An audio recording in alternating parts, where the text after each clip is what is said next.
Surabaya akan disirami dengan air hidup-Mu Tuhan. Membuat hubungan mereka dengan Tuhan adalah hubungan yang sangat-sangat nomor satu, yang paling membuat mereka puas.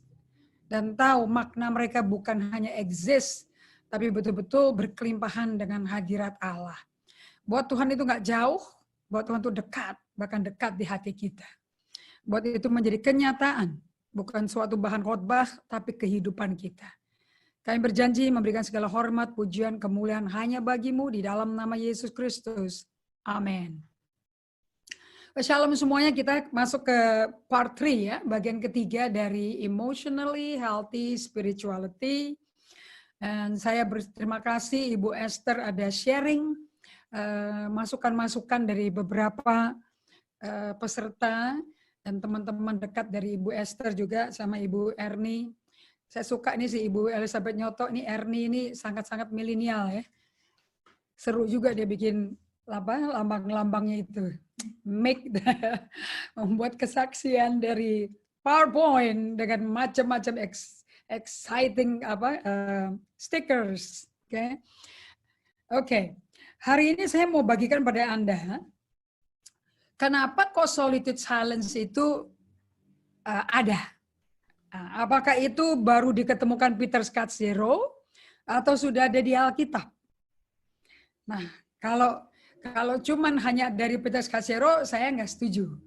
Tapi kalau ada di Alkitab dan itu adalah DNA dari Allah kita, nah saya tentu sangat senang sekali karena kita berjalan sesuai dengan rancangan Tuhan, pola hidupnya Tuhan. Oke, so kita ada Saudari Susanti yang akan bantu saya. Nah, tujuan daripada solitude and silence adalah supaya bisa mengasihi sesama yang dimulai dengan mengasihi Tuhan. Oke, nah ini penting sekali supaya semuanya jangan fokus ke susah ya solitude silence. Itu waktu diem tuh ngapain ya? Nah kita nggak mau fokus di tantangan. Kita mau begin with the end in mind. Okay. Ujung-ujungnya apa sih? Dan apakah ada di Alkitab? Okay. So loving others begins with loving God. Nah, untuk bisa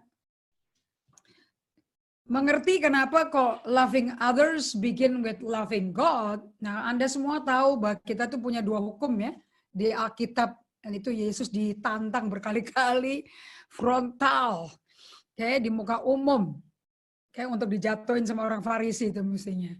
Yang dikatakan hukum mana yang paling utama, hukum mana yang paling penting. Dan Yesus jawab. Dan ini adalah jadi tema kita malam hari ini, loving others because we love God.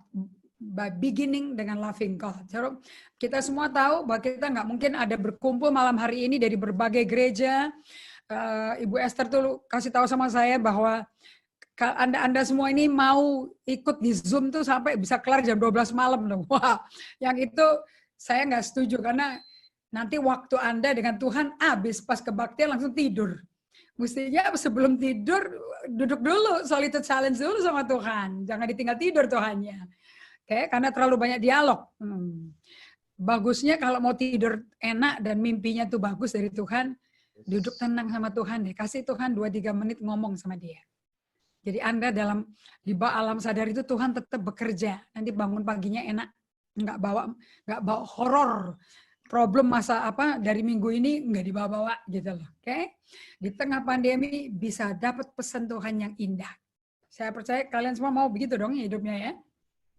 Nah, kita sering bertemu dengan orang Kristen yang suka jadi batu sandungan. Nggak usah jauh-jauh lah dari kehidupan saya pribadi. Karena saya masuk ke EHS ini pembelajaran mengenai bagaimana hidup dengan emosi sehat. Supaya rohani saya sebagai penginjil, sebagai gembala, sebagai pemimpin gereja, betul-betul saya nggak jadi batu sandungan buat orang. Okay? Nah, sering kali orang bertanya seperti ini. Kenapa sih banyak orang Kristen yang nggak menjadi manusia yang baik? Bahasa Inggrisnya, why do so many Christians make such a lousy human being? Kenapa kok banyak orang Kristen nggak menjadi manusia yang baik? Waktu memuji Tuhan, waktu bahasa roh, nggak kelihatan tuh keburukannya. Tapi dalam day-to-day interaction, dalam kerjasama bersama, kok ada yang nggak enaknya gitu loh. Nah, why is it that so many Christians make such lousy human being? Nah, dengan kata lain, mereka ini orang-orang yang tipenya kayak gini nih. Anda kalau kerjasama dalam tim di persekutuan doa atau di gereja lokal, di komsel akan ngalami ini. Kenapa kok orang itu gampang sekali sih menghakimi? Kok gampang sekali bela diri? Kenapa kok dia itu mudah tersinggung? Nah, jadi mau ngomong nggak bisa ngomong karena belum ngomong udah tersinggung duluan. So instead of solving an issue, membahas isu, menyelesaikan problem, tantangan yang kita hadapi malah cekcok gitu ya. Nah ini Anda kalau udah biasa tinggal sama satu keluarga, anak Tuhan semua, suami istri Kristen, anak juga Kristen, sibuk pelayanan semuanya, pasti ini cekcok begini ada nih. Saling defensif, judging, touching, sangat-sangat sensi ya. Kalau kita begitu sensinya sampai kita kasih istilah porselen Cina. Dipegang dikit, retak langsung. Yang nangis, teriak-teriak lah segala macam. Nah, salah satu penyebabnya, kita kalau lihat orang Farisi, orang Saduki, orang Yahudi di Perjanjian Lama, terutama di Injil, 4 Injilnya Yesus, gampang sekali ngelihatnya. Kita melihat bahwa orang-orang Farisi itu mengcompartmentalization, dia membuat kompartemen. Bahwa yang paling penting itu mencintai Tuhan. Jadi Anda hati-hati ya kalau lagi doa ya. Tuhan, aku mau mereka cinta Tuhan, takut akan Tuhan. Boleh vertikalnya, benar itu. Tapi kalau memang vertikalnya cinta Tuhan tergila-gila dan takut akan hormat akan Tuhan, tapi kok horizontalnya kok negatif semua ya? Nah, ini yang bikin kenapa kok sampai emotionally healthy spirituality book itu dibikin. Karena dipetak-petakin gitu, antara cinta Allah sendiri, cinta orang sendiri.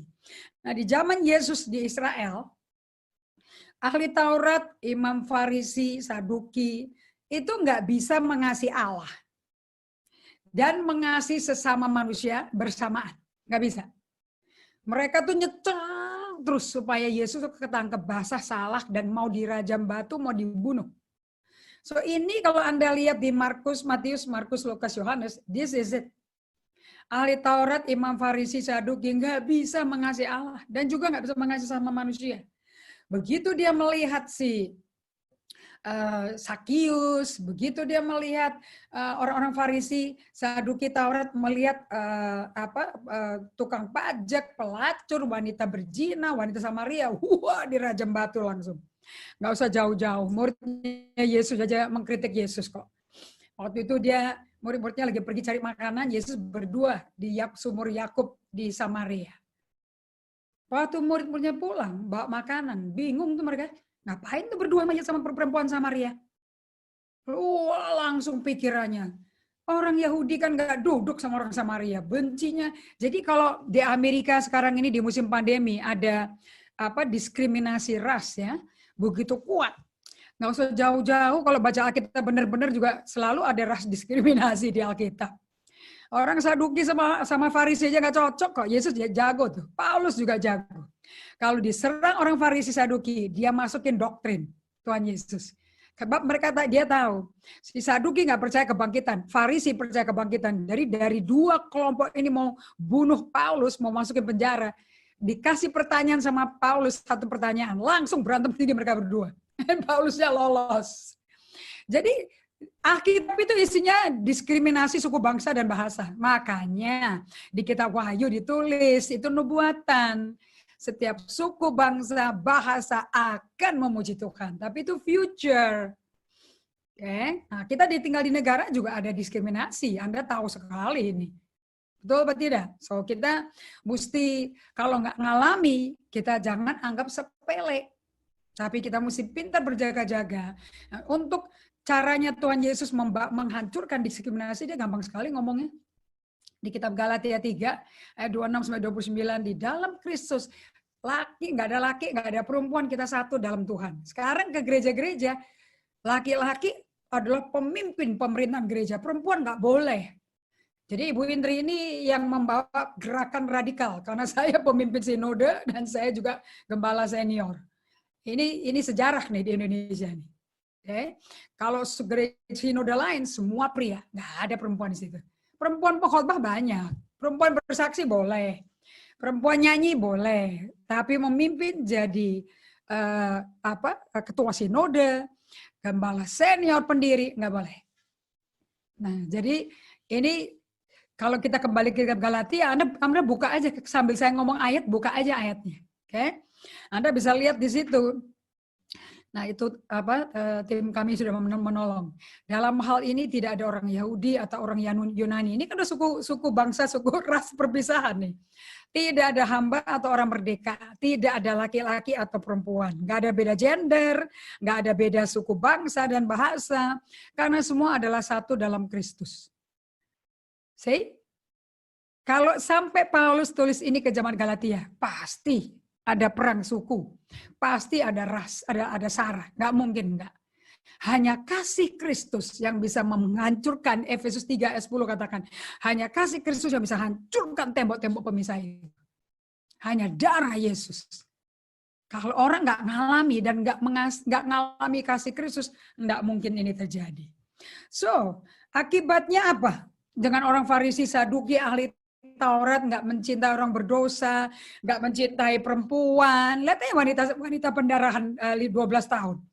Itu kalau budaya Yahudi, perempuan lagi haid tidak boleh keluar rumah loh. Bahkan suaminya aja nggak boleh sentuh karena dianggap najis. Itu budaya, nggak bisa diubah itu. Oke, jadi Anda kalau mau benar-benar jadi pembelajar pengikut Kristus, Anda mesti belajar sejarah juga. Kalau tidak, sejarah diulangi lagi. Karena Alkitab itu buku sejarah yang ditulis sebelum kita lahir.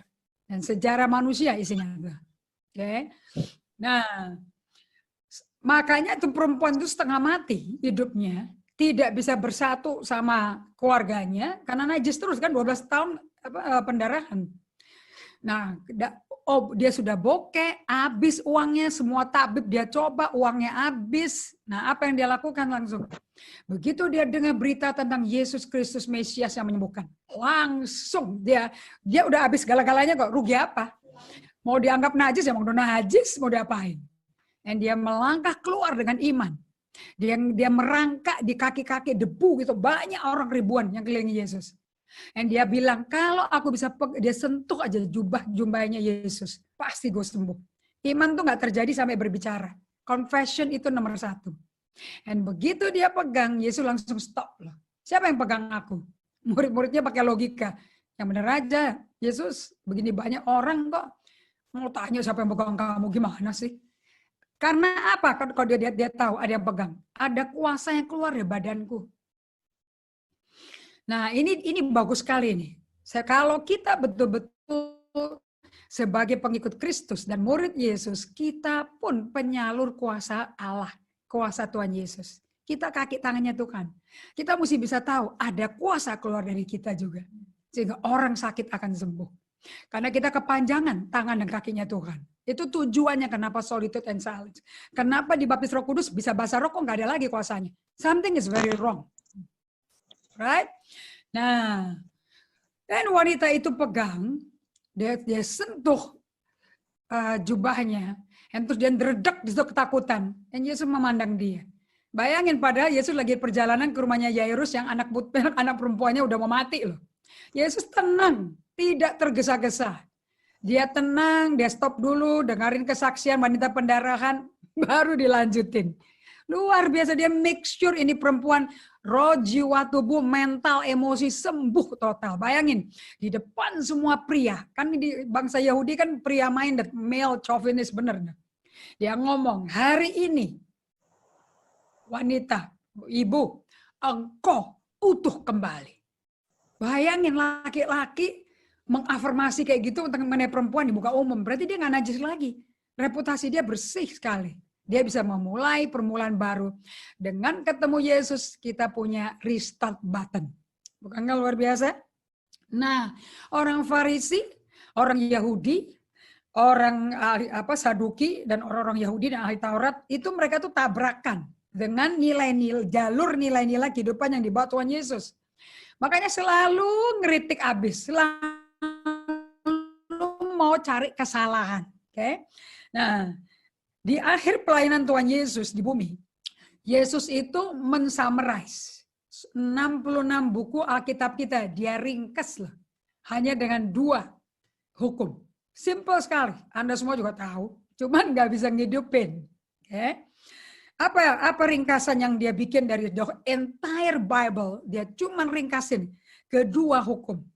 Love the Lord your God with all your heart. Cintailah Tuhan Allahmu dengan segenap hatimu. Ini adalah perintah yang utama dan pertama. Okay? Dan yang kedua, love your neighbor as yourself. Oke, nah ini dia cuma kasih 2 mandat yang terdiri dari Great Commandment and Great Commission. Bayangin dari kitab Kejadian saya Wahyu, intinya cuma ini. Nah kita kalau nggak bisa baca intinya, we're gonna have problem. Kita malas baca Alkitab. Kalau udah langsung zero in, oh intinya Alkitab ini tuh, gampang. Oke.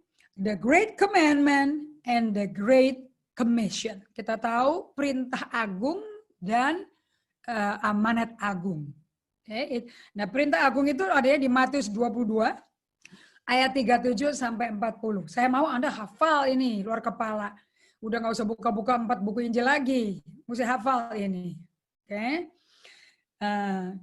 Di Matius 22 ayat 37 sampai 40 kita akan ngalami, kita akan experience gimana hubungan sama Tuhan kita ini dari berdosa sampai lahir baru, cinta mula-mula, dibaptis Roh Kudus, tapi kita mengalami breakdown dalam relationship kita dengan Tuhan. Juga dalam relationship kita dengan sesama.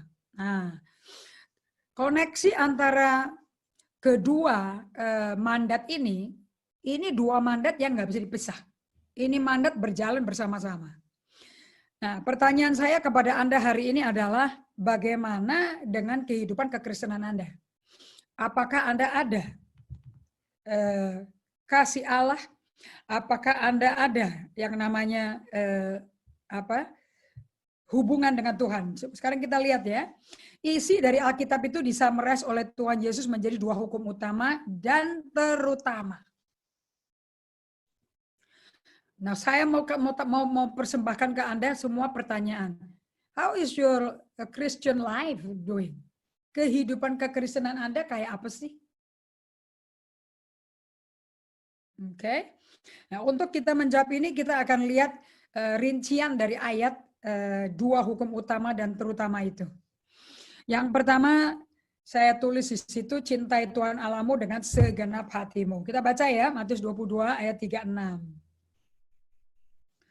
Guru, hukum manakah yang terutama dalam hukum Taurat? Dan di ayat 37 jawab Yesus kepadanya. Anda bisa mute dan bisa baca bersuara sendiri di kamar masing-masing, di tempat masing-masing, di meja makan, di ruang tamu Anda masing-masing. Penting kita perkatakan firman supaya terukir di hati kita. Dan jawab Yesus kepadanya, kasihilah Tuhan Allahmu dengan segenap hatimu, dan dengan segenap jiwamu, dan dengan segenap akal budimu. Ayat 38, itulah hukum yang terutama dan pertama. Dan cintailah sesamamu seperti engkau mencintai dirimu. Nah, saudara perhatikan baik-baik di sini. Kalau Anda mendengar orang ngomong kayak gini, aduh aku tuh cinta Tuhan dengan segenap hati, jiwa, pikiran, emosi, kekuatanku, aduh aku gak bisa lepas ngingetin Tuhan Yesus. Aduh aku tergila-gila sama Yesus. Itu berarti Anda punya hubungan hidup gak sama Tuhan? Nah kalau punya hubungan hidup, buahnya kayak begitu. Tapi ini kan bukan ayat hafalan, ini mesti dihidupin. Seperti waktu saya pacaran sama pacar saya, wah tergila-gila banget saya. Nggak ada satu hari yang nggak muncul di pikiran saya itu wajah pacar saya. Telepon, handphoneku zaman itu masih Ericsson, masih Sony Ericsson, gede-gede banget.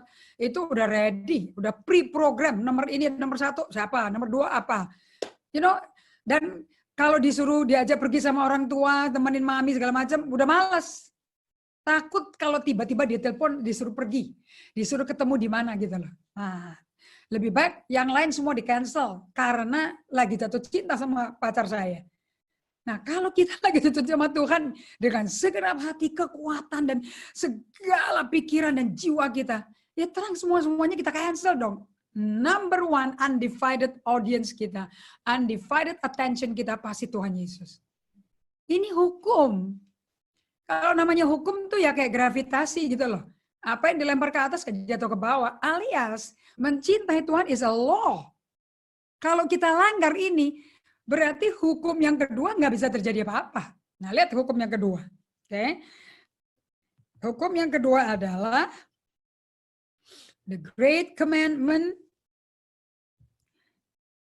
Kita masuk ke cintailah sesamamu seperti engkau cinta dirimu. Matius 22 ayat 39.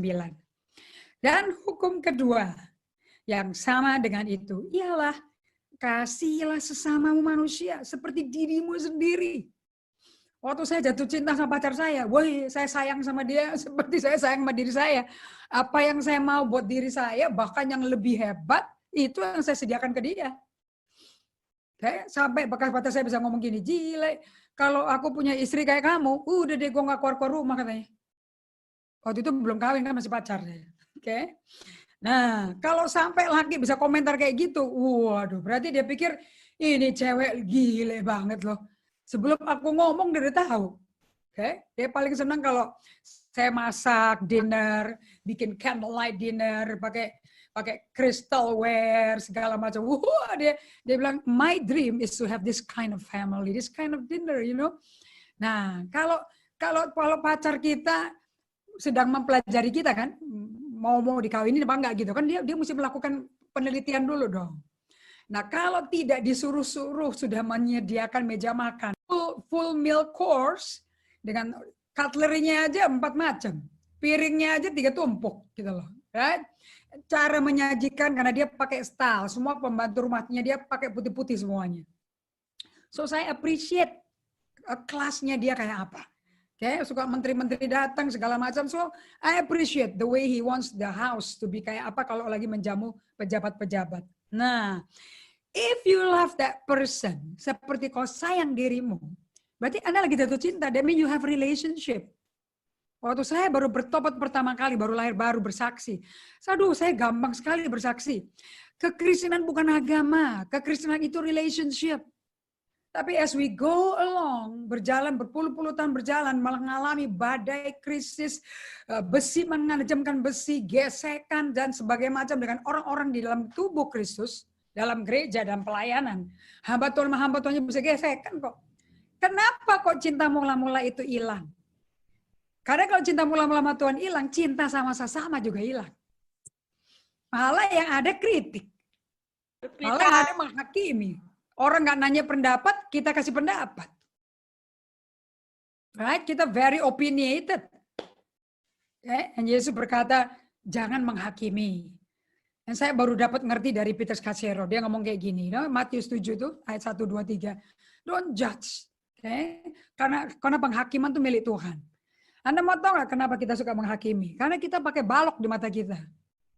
Selumbar di mata orang, kita mau korek-korek. Kayaknya kalau salah kita mesti koreksi. Kalau salah kita, siapa yang suruh? Biarin aja dia salah, kalau Tuhan nggak suruh. Nah, kenapa kok kita gampang korek-korek, padahal dia juga nggak minta dikoreksi? Karena kita melihat selumbar itu. Nah, Tuhan bilang, balok di matamu aja kamu nggak ambil kok. Kenapa ada selumbar? Kenapa ada balok? Sebab kedua-duanya lahir dalam dosa. Roma 3:23 berkata, semua orang sudah jatuh dalam dosa dan hilang kemuliaan Allah. Kalau mau selumbar hilang, kalau mau planknya itu hilang, baloknya hilang, ya kita mesti masukin Tuhan ke dalam jiwa kita dari hari ke hari. Lebih banyak Tuhan dalam kita dan biar kita berkurang-kurang. Pasti panca indera kita akan perspektifnya sama dengan matanya Tuhan. Nggak mungkin. Okay? So when we start judging, we don't have the love of God anymore. Ayat 40, Matius 22. Bagus sekali ini. Pada kedua hukum inilah tergantung seluruh hukum Taurat dan kitab para nabi. Bapak Ibu sekalian, kalau saya mau jelaskan ya, banyak orang nggak ngerti hukum Taurat itu apa. Disangkanya hanya 10 perintah Allah. Bukan. Hukum Taurat itu 5 buku pertama yang ditulis Musa. Kitab Kejadian, Keluaran, Ulangan, Bilangan, Imamat. 5-5-nya Yosua harus hafalkan, perkatakan tiap hari. Kalau dia mau sukses masuk ke tanah perjanjian. Yosua 1 ayat 8 kan? Jangan kau lupa perkatakan kitab Taurat ini pagi, siang, dan malam. Supaya kau berhati-hati dan kau berjalan sesuai kitab Taurat ini. Maka perjalananmu akan sukses dan beruntung. Saya suka ayat itu karena ujungnya beruntung dan sukses. Tapi suka nggak melakukan perkatakan kitab Taurat ini pagi, siang, dan malam? Dari Kejadian sampai Wahyu. Nah, ini budaya masih dilakukan di Israel sampai hari ini. Kalau anak laki itu akil balik usia 13 tahun kalau nggak salah. Bar mitzvah ya, dia mesti sudah hafal luar kepala tuh kitab Taurat itu. Kalau nggak dianggap orang dewasa. Nah, kalau Anda cuma hidup dari khotbah dan khotbah dari para pendeta, terus kita nggak menguasai kitab Taurat, nah kita baru tahu nih. Kitab Taurat itu dan kitab para nabi isinya apa? Ya cuma 2 hukum itu. Love God, love people. Cintai Allah, cintai sesama. Nggak ada yang lain. Nah, kita lihat di Yohanes 13 ayat 34. Yesus berkata seperti ini di malam terakhir sebelum dia ke Getsemani, berdoa 3 jam, kemudian dikhianati oleh Yudas, murid yang dikasihi. Sebelum dia keluar menuju Getsemani, dia kasih perintah ini nih. Aku memberikan perintah baru kepada kamu, yaitu supaya kamu saling mengasihi. Sama seperti aku telah mengasihi kamu, demikian pula kamu harus saling mengasihi. Jadi kadarnya kasihnya kita ke sesama itu sekadar kasih yang kita terima dari Yesus. Bukankah luar biasa? And this is a law. Ini perintah, kata perintah kan artinya commandment. Ini perintah baru. That you love one another, saling mengasihi. Sama seperti aku telah mengasihi kamu. Sudah kelar mengasihinya. Demikian pula kamu harus saling mengasihi. Ini ayat 35 saya senang sekali. Dan kalau kita hidup seperti ini, Tuhan memberikan pada kita panggilan. Siapa panggilan kita? Dan dengan demikian, semua orang akan tahu bahwa kamu adalah murid-muridku. Yaitu jika kamu saling mengasihi. Nah, coba perhatikan baik-baik nih. Ciri-ciri murid Yesus apa? Lulusan sekolah kita, gelarnya banyak sekali, STH, MDiv, MTH, doktor. Perlu nggak? Tapi tidak ada saling mengasihi. Ini yang Yohanes 13:35 untuk jadi murid Yesus. Gelar apapun di sekolah kita nggak akan bisa memampukan kita melakukan ini. This is a lifestyle. Ini gaya hidup. Okay. Nah, siapa sih murid-muridku itu? Saya mau tanya, who is the disciple of Jesus? Yohanes 15 ayat 4. Saya senang ini. Bisa mengalir sampai ke Yohanes 15. Because Solitude Challenge adalah Yohanes 15. Tinggallah di dalam aku dan aku di dalam kamu. Kalau bahasa Inggrisnya yang biasa fasih bahasa Inggris, abide in me, remain in me, and I in you. Coba Anda bayangin, Yesus itu pribadi loh. Waktu dia khotbah ini, dia fisiknya tuh kayak manusia seperti kita loh. Bagaimana Petrus, Yohanes, Yakobus tinggal di dalam manusia Yesus. Coba, ini kan badan ke badan loh nih, fisik ke fisik loh. Dan aku di dalam kamu. Of course ini bukan mengenai badannya masuk ke dalam badannya Yesus, of course not.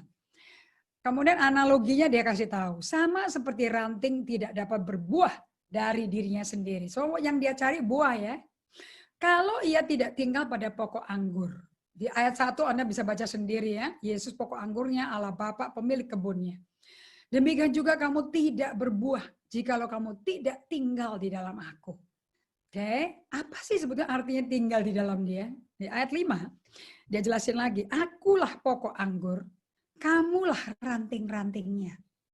Barang siapa tinggal di dalam aku dan aku di dalam dia, dia berbuah banyak. Sebab di luar aku kamu tidak dapat berbuat apa-apa. Ini firman lebih banyak dinyanyikan sama anak-anak sekolah minggu daripada dikhotbahin sama kita dan dihidupin menjadi bahan diskusi day by day dalam rapat pastoral. You know? Kita mesti nanya begini, hey, bagaimana dengan jemaat kamu? Bagaimana di dalam komselmu? Apakah pada berbuah? Oke, nah kita tahu dong, buahnya kan nggak mungkin kedondong kan, nggak mungkin duren dong. Buahnya buah kebenaran atau buah roh. So, kalau kita rapat pastoral nih, rapatnya Ibu Esther, Ernie, okay, Helen, Margaret, abis kelar ini mesti ada di briefing nih. Okay, zoom out semuanya keluar, panitia aja. Yuk kita briefing yuk. Ada buah nggak ya yang keluar ya para peserta yang setia bergabung sama Zoom Surabaya ini? Nah, itu mestinya pembicaraan kita. Is there any fruit there? Okay. Dan artinya, apakah mereka tetap diam di dalam Yesus? Dan kita ngalami dalam hubungan satu sama lain, kita ngalami loh kasih Kristus. Jadi kalau Ibu Esther ketemu sama Ibu Erni pas duduk, itu kasih Allah tuh ngalir gitu lah. Oke? Dan karena apa? Karena Ibu Esther rantingnya itu diam di dalam pokoknya. Nah, Bapak Ibu sekalian, kita orang Indonesia ya, kita suka makan anggur beli di supermarket, tapi kita nggak nanam pohon anggur sih. Karena pohon anggur butuh di negara 4 musim. Kita cocoknya jeruk limau, jeruk nipis gitu cocok gitu loh. Cabai, rawit gitu, tomat gitu cocok gitu loh. Tapi itu kan nggak, rantingnya itu kalau dipotes ditanam lagi bisa tuh.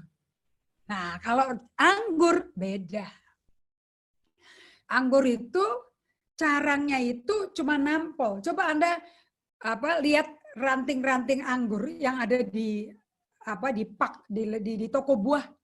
Saya tuh suka dikasih hadiah sama teman-teman yang spesial, bisa imported grapes yang anggurnya segede-gede mata saya gitu loh. Pernah nggak makan yang kayak gitu tuh, yang merah-merah tuh? Tapi datangnya nggak pakai pak kecil, datangnya satu box gitu loh, pakai styrofoam, imported, air flown dari Amerika langsung. Itu kalau dibuka, mereka masih ada di ranting lah. Tapi rantingnya udah menggingging, udah berkurus-kurus tuh. Udah mate, itu orang Surabaya kan ngomong mate, wes mate. Nah, nggak hijau gitu loh. You know? Nah, kenapa? Karena nyawanya itu ranting tergantung pokoknya. Dan kalau pohonnya udah tua, antara ranting sama pokok itu mirip loh. Gede juga dua-duanya. Nggak bisa dibedain. Tapi kalau dipotes itu ranting, lemparnya ke bawah. Makanya Yesus ngomong di Yohanes 15. Kalau kamu nggak berbuah ya tak potong. Dan dibuang ke api. Karena mati. Ngapain disimpan? Saya barusan ada tukang kebun. Saya bilang, saya suka tanaman ini, saya suka bunganya. Banyak pink gitu loh. Tapi nggak sebagus pohon yang ditanam Ibu Risma ya di Surabaya. Jadi daunnya pada jarang-jarang gitu loh. Saya kalau mau tanam lagi gimana ya? Ini kan tanamannya udah tua, cabutin aja. Bu, ini cabut aja wis tua gitu loh, katanya tukang kebunnya. Terus saya suka, saya bilang, ya Ibu mesti cangkok dulu. Oh, tunggu dulu sampai dia berakar, nanti Ibu tanam di pot gitu loh. Lama ah. Nah, Yesus juga tukang kebun, dia bisa ngomong loh. Kalau nggak berbuah-buah, karena kamu carangnya tuh rantingnya nggak nempel di pokoknya. Langsungnya pangkas supaya timbul carang baru untuk menggantung buah-buah yang manis. Yang tentu buahnya buah roh dong. Oke? Karena konteks Yohanes 15 itu kasihlah sesamamu. Bahkan Yesus ngomong, kamu sahabatku sekarang, bukan hambaku lagi. Hamba nggak tahu hatinya tuannya. Tapi kalau si hamba jadi sahabat, kenal dalam-dalamnya. Bisa terbuka gitu loh. So di ayat 5, Yesus berkata, aku pokok anggurnya. Kamu ranting. Ya udah kita terima aja, kita ranting anggur. Ranting anggur kalau dipotes mati gitu loh. Oke. Barang siapa tinggal dalam aku dan aku diam di dalam dia, dia berbuah banyak. Sebab di luar aku, kamu tidak bisa berbuat apa-apa. Oke. Outside of me, without me, you can do nothing. Kalau bahasa Inggrisnya mantap sekali. You can do nothing apart from me. Oke. Nah di ayat 6.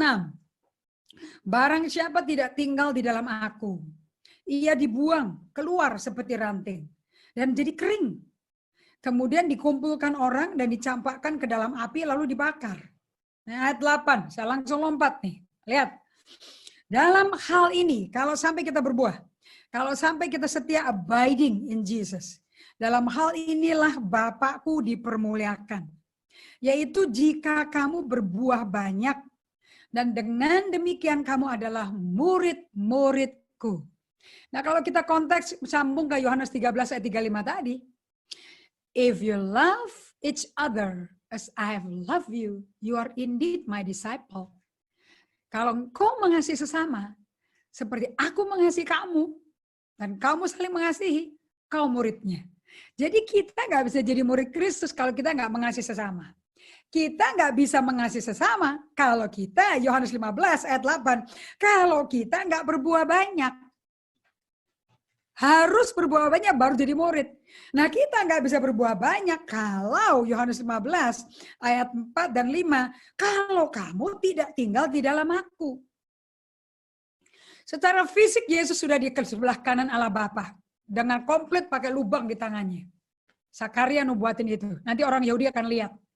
Ada orang dengan lubang di perutnya, di sampingnya, lubang di tangannya, di kakinya.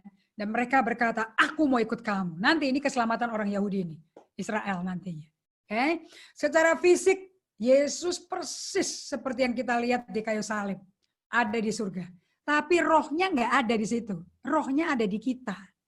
Jadi bagaimana kita bisa tinggal di dalam dia, and dia di dalam aku, di zaman ini. Kalau secara badan fisik, Yesus di surga.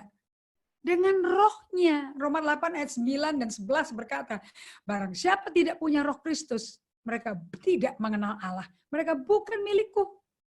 Dan kalau kau terima roh kebangkitan Yesus Kristus, yaitu roh kudus, yaitu roh Kristus, maka tubuhmu akan dibangkitkan dari kefanaan itu.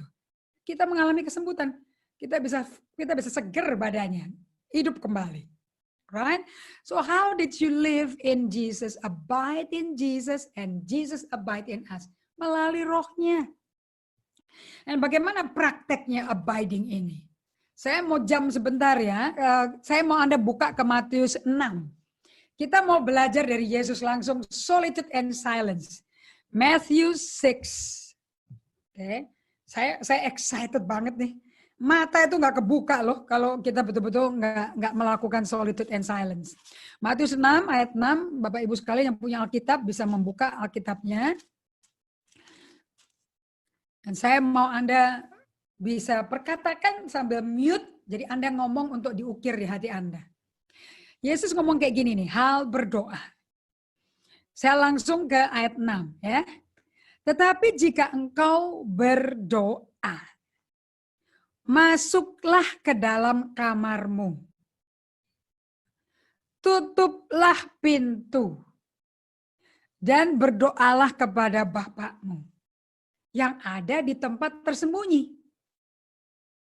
Maka Bapakmu yang melihat yang tersembunyi akan membalasnya kepadamu. So, dia solitude and silence itu adalah, solitude artinya pergi keluar dari kebisingan, keluar dari kesibukan, cari tempat sunyi. Ternyata itu saya belajari dari orang-orang yang Katolik, ini bukan Katolik umum ya, ini betul-betul orang yang melakukan monastic activity.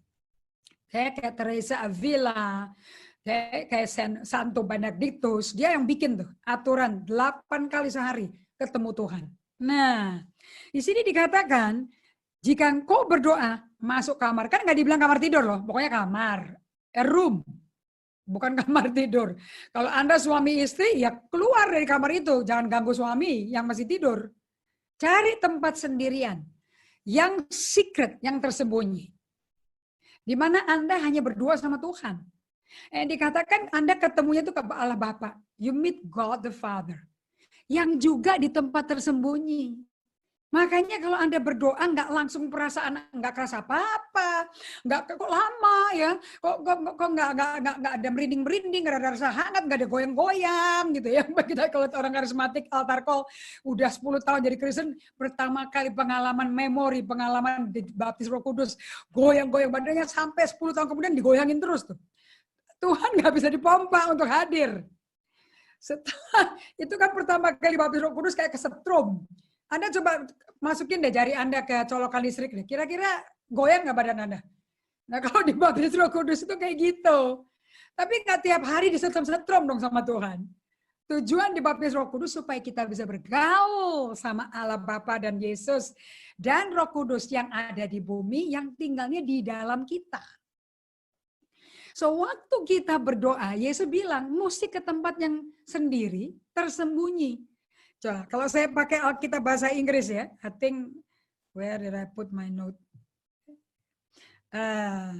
Kalau pakai Amplified Bible, but when you pray, go into your most private room, close the door, pray to your Father who is in secret.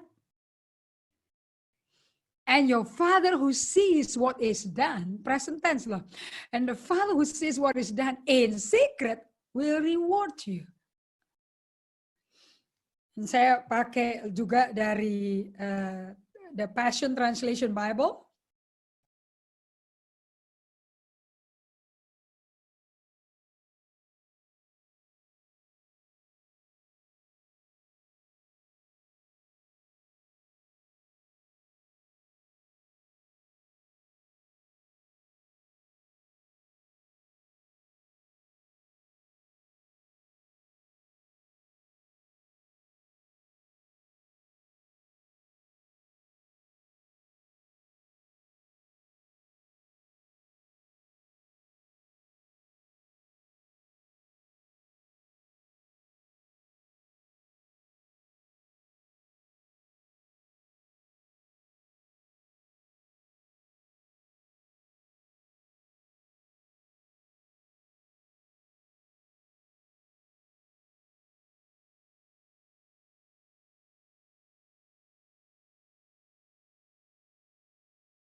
Tidak ada pikiran mau mikirin kerjaan, nothing.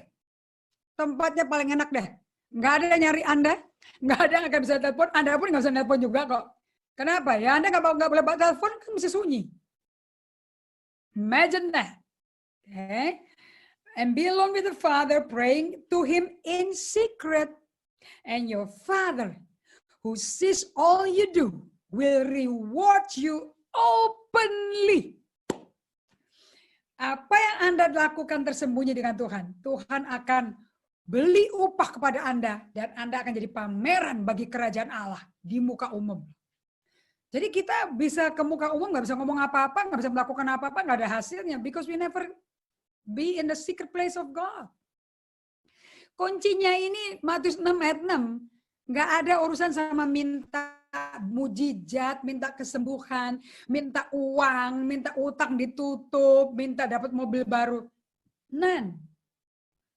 Tujuannya cuma satu. Bertemu dengan Allah Bapa. Just to be with Him. Anda kalau suka dengar lagu puji-pujian bisa dengar lagunya Kim Walker tuh. Lagunya namanya Just Be. Oke? Itu lagunya Maria, kakaknya Marta tuh. Marta seksi repot, manggang ayam, manggang sate, bikin soto gubeng, semuanya dibikinin repot. Yesus makan juga enggak. Tapi Maria duduk di kakinya dia. Padahal yang ngundang Yesus ke rumah Marta Maria si Marta. Pas duduk di rumahnya ditinggal masak. Bagaimana itu ya? Itu salah undangan kayak begitu. Nggak niat kali itu. Dia hanya mau mamer apa yang dia bisa bikin kali.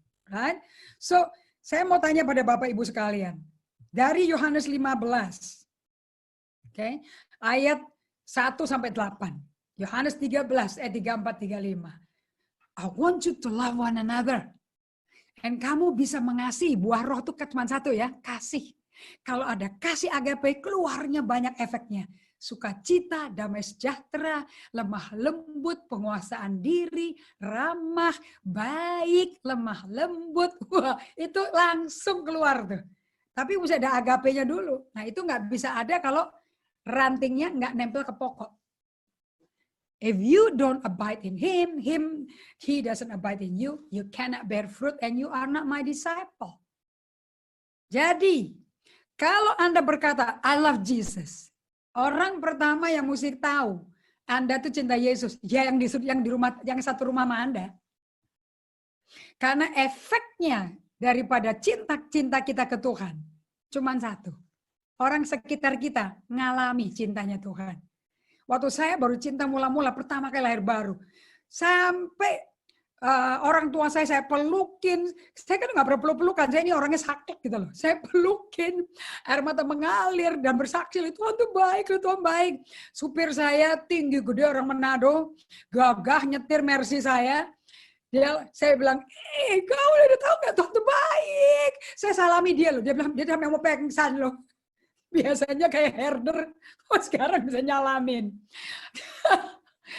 Office boy. Waktu saya turun kantor, itu selalu ada office boy. Atau satpam yang bukan pintu big boss nih, turun nih. Hari itu, big bossnya keluar mobil, lompat-lompat, dansa-dansa, ketawa-ketawa. Itu office boss sampai ngumpet di bawah meja resepsionis ngintip.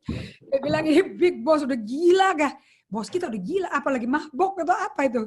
Karena biasanya kalau masuk kantor muka saya cembetut, muka saya fokus, langsung serius. Ini kok bisa lompat-lompat menari-nari, menyanyi-nyanyi. Dia bilang udah gila katanya. Saya tidak tahu, mereka tuh ngintil semua. Kan saya kalau kerja pintu kamar saya nggak ditutup.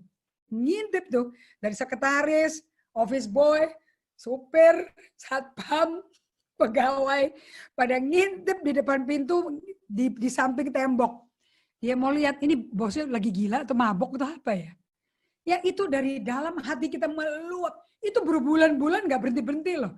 Sampai mereka akhirnya melongo, saya undang masuk ke kantor saya, ke ruang saya. Dari jam 8, saya kerjanya malam waktu itu. Jam 8 sampai jam 12 malam. Saya bersaksi ketemu Tuhan. Jadi terjadi penginjilan KKR di kamar kerja saya. Jadi saya tuh udah nginjil tanpa tahu gereja lokal itu apa, tanpa tahu apa itu menginjil, nggak tahu. Dan mereka pada lahir baru berbahasa roh, pelepasan. Saya bilang itu apa itu? Orang Alkitab belum punya saya sama sekali. So, Roh Kudus ngajarin saya luar biasa. But, setelah masuk gereja lokal, wah gesekan terjadi. Yang anti perempuan, saya big boss 7 perusahaan, penampilannya big boss. Datangnya nyetirnya pakai Mercy. Masuk ke situ. Adalah pegawai-pegawai konglomerat di situ, perusahaan-perusahaan. Tapi kan saya posisinya nggak di level mereka. Padahal mereka penatua. Dan karunia Roh Kudus begitu tajam, saya begitu peka. Dulu Chris Manusama kalau ngomong jangan dekat-dekat sama Indri, itu 2000 volt itu orang itu. Orang itu bisa kebongkar hidupnya and tahu what is going on. Pelepasan bisa terjadi, mujizat bisa terjadi. Tapi mereka merasa terancam. Kenapa semuanya jadi suka sama ikut Indri, kok jadi pamornya mereka hilang? Saya bilang sama mereka, saya ini pengusaha loh. 7 perusahaan itu saya banyak partner sama grup lain loh. Kita kalau ngumpul duduk di disco tuh, saya bilang, karena saya tiap malam di disco. Kalau hari ini Ibu Esther sama Erni di Zoom. Kalau saya di disco, pakai lampu juga sih. Kayak lampu strobo. Tiap malam di situ. Kerjanya bukan dansa, kerjanya minum-minum aja, ngomong gimana bisnis. Karena ini kan generasi kedua. Orang-orang tua kita yang bikin perusahaannya sendiri, kita udah nggak bisa nyentuh kan gaya mereka. Soalnya kita gaya Amerika udah beda. Dan sampai terjadi bisnis loh. Partner sini, partner situ, partner sini. Dan jadi dagang, jadi omset, jadi perusahaan-perusahaan baru. Terus saya bilang, kok di gereja malah diiriin ya, malah dirasa-rasani. Dicurigation gitu. Kalau di perusahaan di dunia, anak beranak perusahaan kita. kok lebih legowo ya, kumpul sama pedagang sama daripada orang-orang suci di gereja gitu loh. Nah ini saya alami, dan tanpa saya sadar, emosi saya bocor. Saya mulai ngalami tersandung, tersinggung, ada kepahitan lah, mulai galaknya saya keluar, bosnya saya di kantor keluar. What is going on? Seperti ini. And you know Tuhan sabar sama saya. 5 tahun yang lalu baru saya kenal buku ini. EHS. Bayangin berapa puluh tahun saya tidak berjalan dalam cinta mula-mula. Ya akibatnya ya kiri kanan saya kena lah. Oke, so hidup di dalam Yesus, Yesus di dalam kita, that's silence. Stillness. Mazmur 37 ayat 7 berkata, berdiamlah di hadapan Tuhan. Nantikan dia. Kenapa kita mesti menanti Tuhan? Sampai diam. Supaya bisa dengar dia. Nah kalau dia datang kan dia ngisi kita. Dia mau tinggal bersama kita. Dia mau intim. Kalau bahasa Inggrisnya ada communion in the union. You know? So, dia mau kita nantikan dia kayak kekasih gitu loh. Saya dulu nungguin pacar saya setia loh. Dia nggak telepon-telepon juga gue tungguin aja. Bahkan nggak makan, tungguin dia makan. Sama-sama dia. Berdiam dirilah di hadapan Tuhan. Nantikan the lover of our soul. Kekasih jiwa kita. Nah, so Yohanes 15, Yohanes 13, Matius 22 ayat 37, 38, 39 itu bicara mengenai being one in loving union with God. Berada dalam cinta bersama Tuhan. Sekarang yang Matius 28. Kita lihat mandat kedua ya. Matius 28 ayat 18. The Great Commission. Sebetulnya apa sih amanat agung itu? Nggak perlu mimbar, Bu, Bapak. The Great Commission, amanat agung. Kita baca ya. Dan Yesus mendekati mereka, murid-muridnya, dan berkata, kepadaku telah diberikan segala kuasa di sorga dan di bumi. Karena itu, pergilah. Saya bikin fontnya gede ya. Pergilah. Jangan ngedon lah. Tapi pergilah. Jangan nginep. Pergilah, jadikan semua bangsa muridku. Nah, tadi tanda-tanda murid apa, Bapak Ibu sekalian?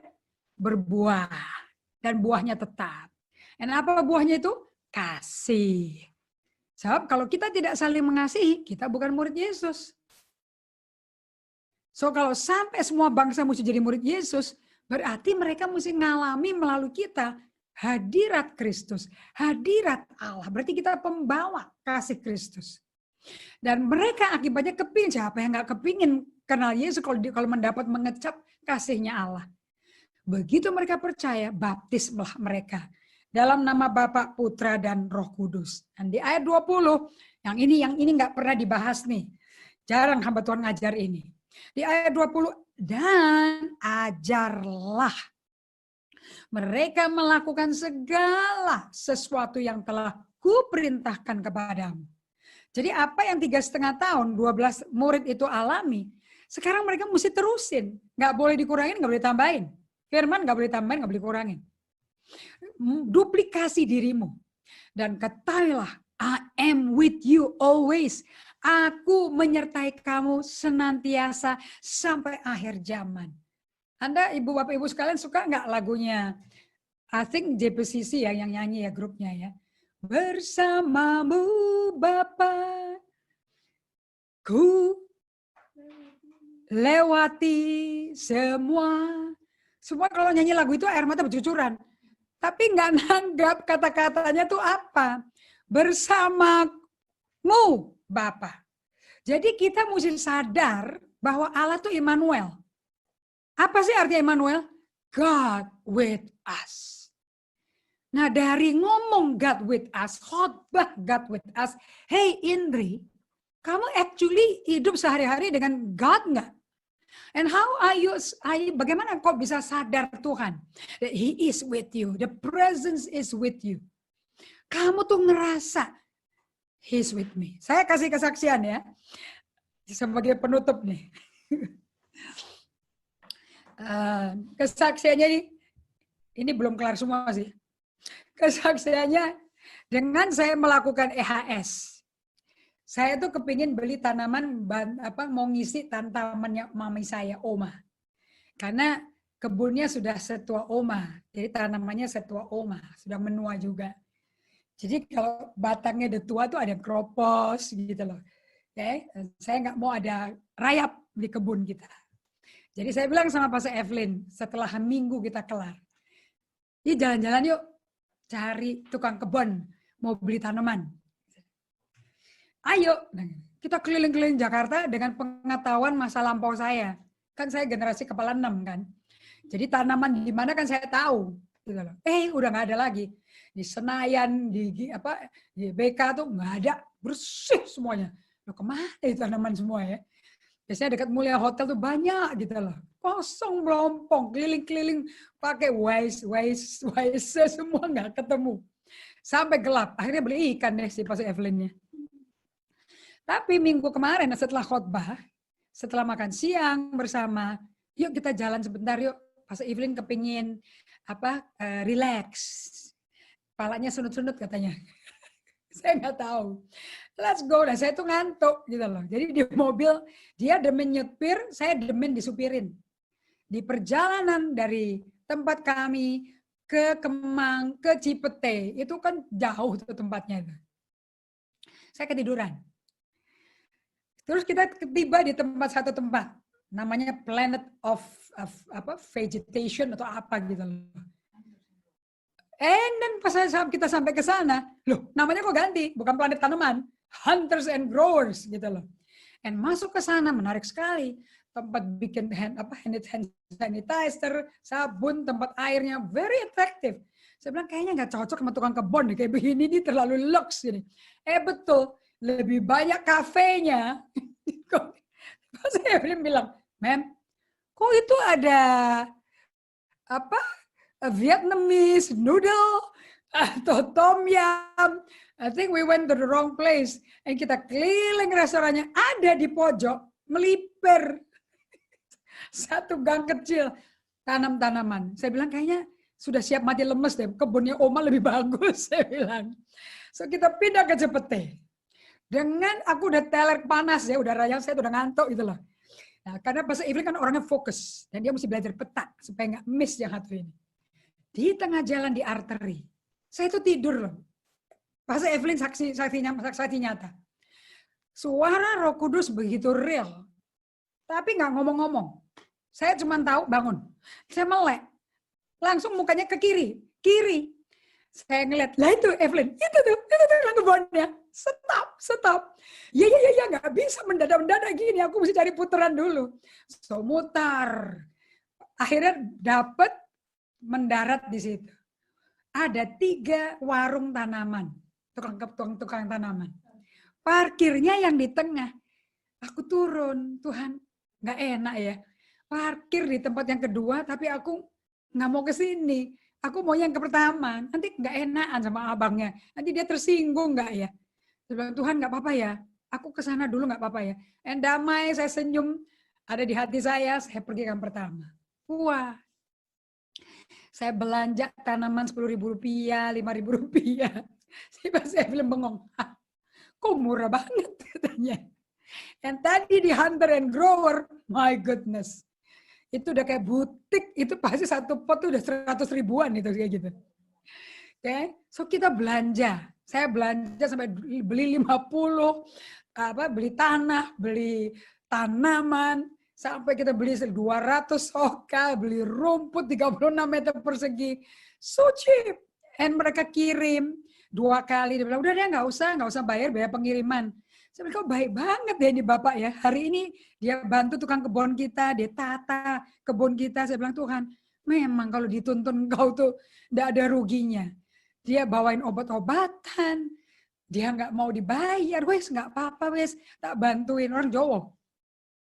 Saya bilang, ini a simple thing like this Tuhan peduli. Apalagi hal-hal yang besar.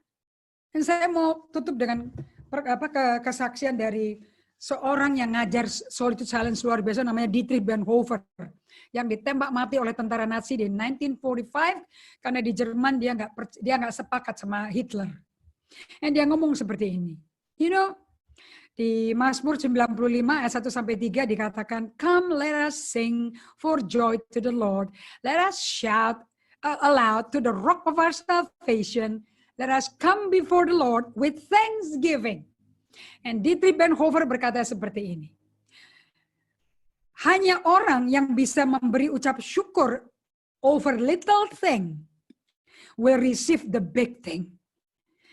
Dan kita akan menghalangi Tuhan untuk dia memberikan perkara-perkara rohani yang besar. Kalau di hal-hal yang kecil, kita nggak pernah ucap syukur. Kita mau doa Tuhan biar perkara besar terjadi, kebangunan rohani akan terjadi, itu gede, saudara. Tapi kalau perkara kecil-kecil kita nggak pernah ucap syukur, forget it. If you don't give thanks for the ordinary and the small thing, basically the little thing of God is never small. How can God entrust great thing to one who will not thankfully receive from him the little thing? So, waktu saya sudah habis 1 jam ini, dan saya mau tinggalkan kata-kata gini. If Jesus is number one in your life, if being with him is everything, Anda akan bisa ngomong seperti ini. There is no place I would rather be. There is nothing I would rather do. And there is no one I would rather be with. This I will remember well. Ini ditulis sama seorang namanya Albert Bachman, seorang Christian philosopher.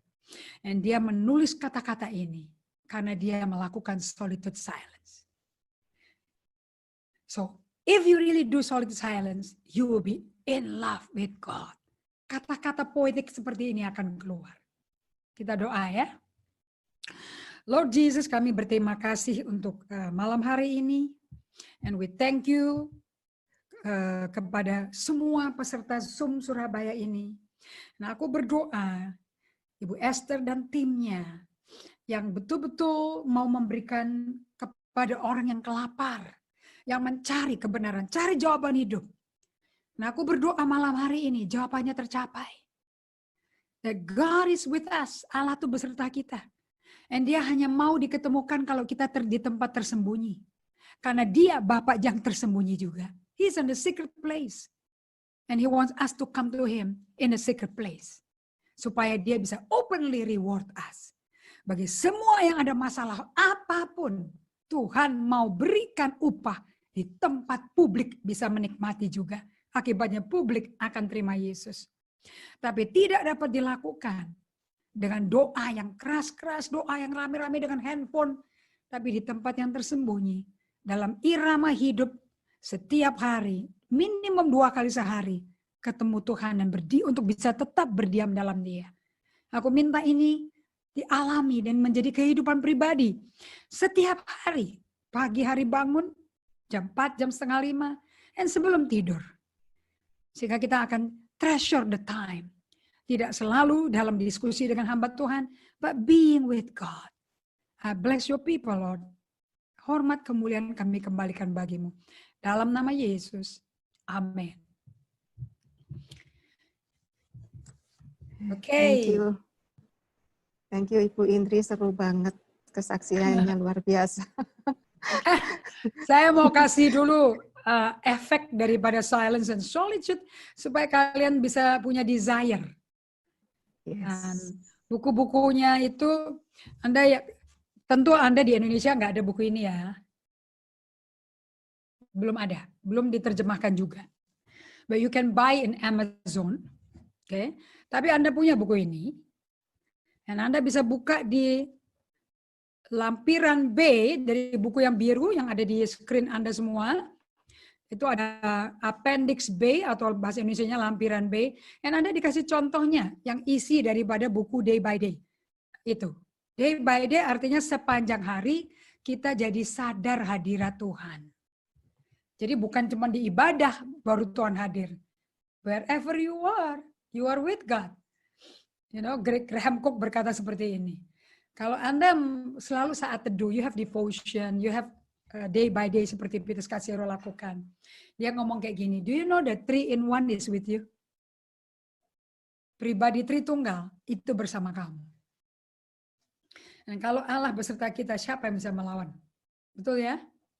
Mau lawannya Goliat kayak apapun nggak akan bisa menang. Oke Ibu Esther, saya terbuka buat pertanyaan. Bagaimana supaya SS itu bisa berhasil, Bu? Karena beberapa kali sudah melakukan SS, tapi dapatnya cuma peace begitu aja. Apa? Dapatnya apa? Peace. Cuma Peace. damai. Gitu.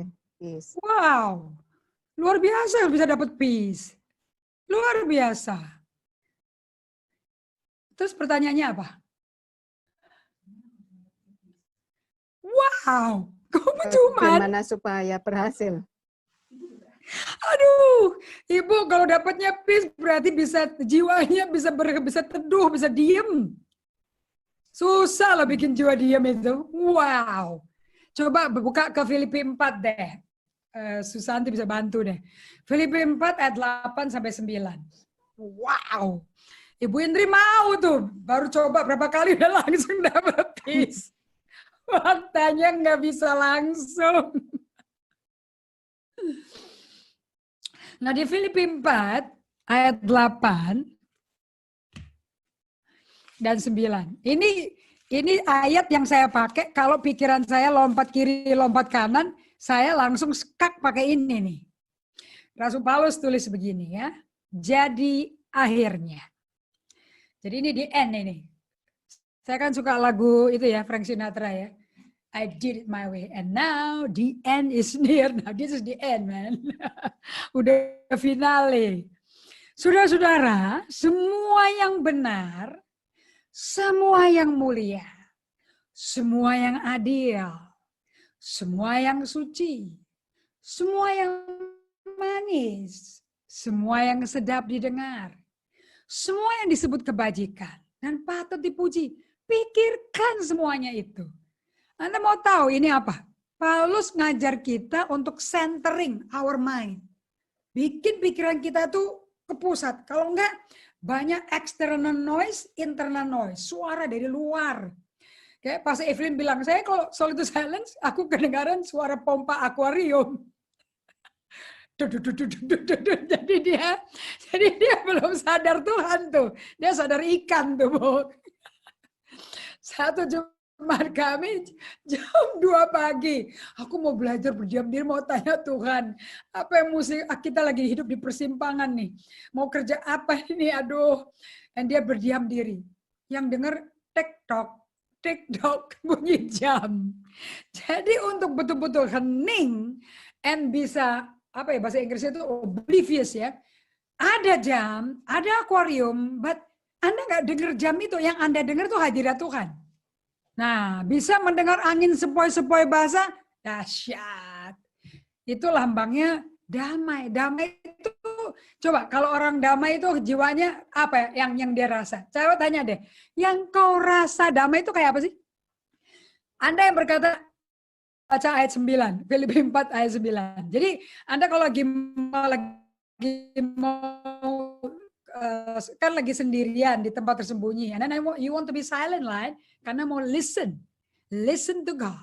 The problem sama kita semua, okay, kenapa kita bingung, itu karena we do not know how to listen. Kita ini manusia punya problem mendengar sesama loh. Kalau ngomong sama suami aja, ngomong sama istri aja, bisa sambil jalan gitu loh. Terus suaminya dianggap harus ngerti semuanya loh. Hebat loh kita jadi pembicara jalan. Ini namanya bahasa bilang casual talk. Padahal yang disampaikan berita penting. Oke, pesan Tuhan. Lihat Filipi 4 ayat 9.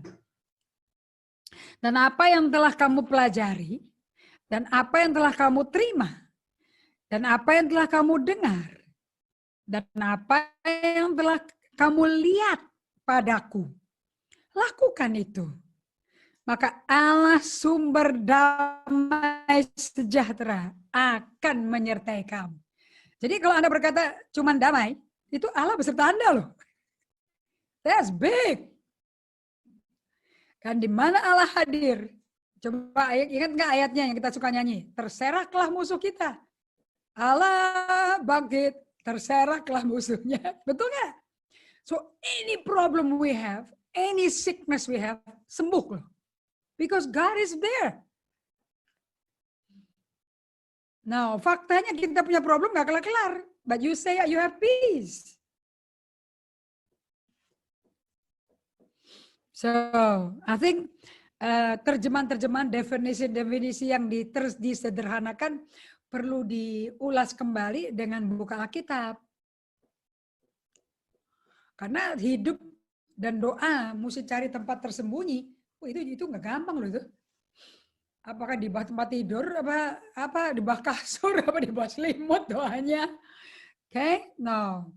So kita nggak bisa terlalu oversimplify ya, terlalu menyederhanakan sekali, cannot. Karena damai itu datangnya dari Allah. That means kalau damainya ada, ya Allahnya ada dong. Okay, so ini sampai di Bonhoeffer dan Brother Lawrence, Anda bisa beli buku-bukunya. Anda yang waktu itu tanya, apakah buku-buku ini sama dengan buku Madame Guyon? Yes. Coba belajar dari Madame Guyon. Bagaimana dia bisa tenang di hadapan Tuhan, di tengah dia di penjara loh, karena imannya. How can she be still? Di prison, kan dia disiksa aniaya gara-gara imannya. How can you di tengah penderitaan you be still? Makanya kalau ini nggak dicicil, tiap hari nyicil 2-3 kali, minimum 2 kali sehari dulu deh, Bapak Ibu sekalian. Dan jangan langsung setengah jam, nggak kuat. Setengah jam diem nggak pegang handphone loh. Saya rasa Anda akan senewan. Karena Anda, apalagi orang-orang seperti saya yang a doer. Wah, kalau orang a doer tiba-tiba suruh rem, suruh nggak ngapa-ngapain. Rambut saya udah disasak, berdiri langsung, tegak langsung. Emosi saya akan, nggak tahan Tuhan, nggak tahan, bosan.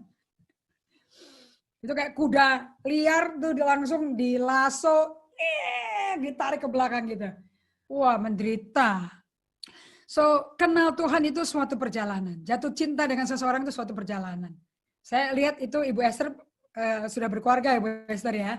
Ada foto yang mesra sama suaminya tuh di profilnya tuh.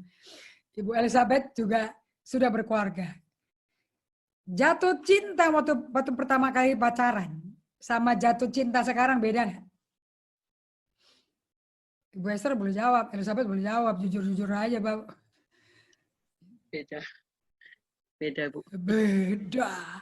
Berarti hubungan untuk tetap cinta dengan segenap hati, mestinya cinta kepada sesama paling gampang ke bojo dong ya. Paling gampang loh. Paling gampang ke anaknya sendiri loh. Paling gampang. Tapi Anda tahu berapa banyak anak nggak sayang orang tuanya? Bahkan sebel sama orang tuanya, kabur. Mereka lebih suka main game. Dipanggil aja, mengo juga kagak. Sampai diterain di kamar loh. Kan kalau saling mengasihi kan enggak begitu dong. Dan kalau kita kasih sayang, memberi kasih sayang, kita pasti tuai dong. Kalau kita keras, kita teriak, anak juga teriak. Coba di zaman pandemi ini, PSBB karantina, terutama Surabaya ya, lagi gila-gilaan ini, merah banget di daerah kalian. Gak mungkin dong anak-anak keluar rumah. Akan hati-hati banget dong. Bayangin 24 jam. Pagi, siang, malam ngeliatnya sama terus. Kalau mereka ke sekolah, suami ke kantor, enak. Ada break kita. Sekarang nggak ada break. Pagi, siang, malam. Anak, suami, semua, mantu semua, cucu, ngumpul semuanya. Oke. Saya minta maaf ya, internet kami agak kurang stable nih. So, untuk yang saya mau katakan adalah ini. You need to cultivate your relationship with God. Cultivate itu apa sih? Pupuk hubunganmu dengan Tuhan tiap hari.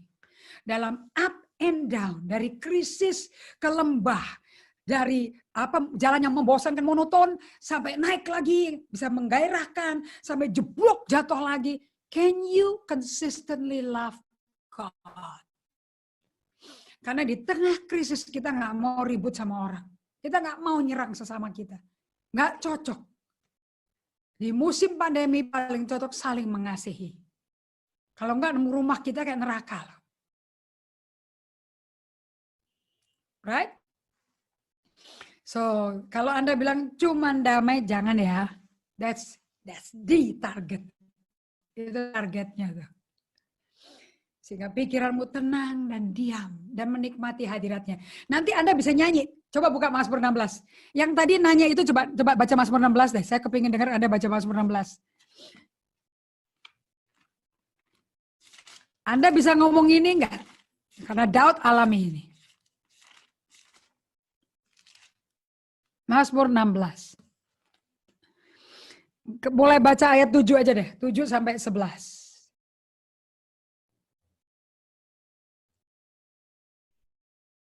Ya, siapa yang mau, yang tadi kasih pertanyaan boleh ngomong.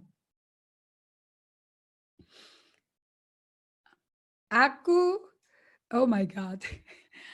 Aku memuji Tuhan yang telah memberi nasihat kepadaku, ya pada waktu malam. Hati nuraniku mengajari aku. Ayat 8. Tuh, kalau orang SS kayak gitu tuh, bisa dapat nasihat Tuhan waktu malam hari itu. Aku senantiasa memandang kepada Tuhan. Anda bisa behold, apa ya, memandang itu tatap muka ke muka loh. Karena ia berdiri di sebelah kananku, aku nggak akan goyah. Sebab itu hatiku bersukacita dan jiwaku bersorak-sorak. Bahkan tubuhku akan diam dengan tentram. Nah, ini pengalaman solitude silence, di mana Anda mengalami damai, secara fisik pun kerasa loh. Sebab engkau tidak menyerahkan aku ke dunia orang mati dan tidak membiarkan orang kudus melihat kebinasaan. Ayat 11. Yang bagus nih ayat 11-nya nih.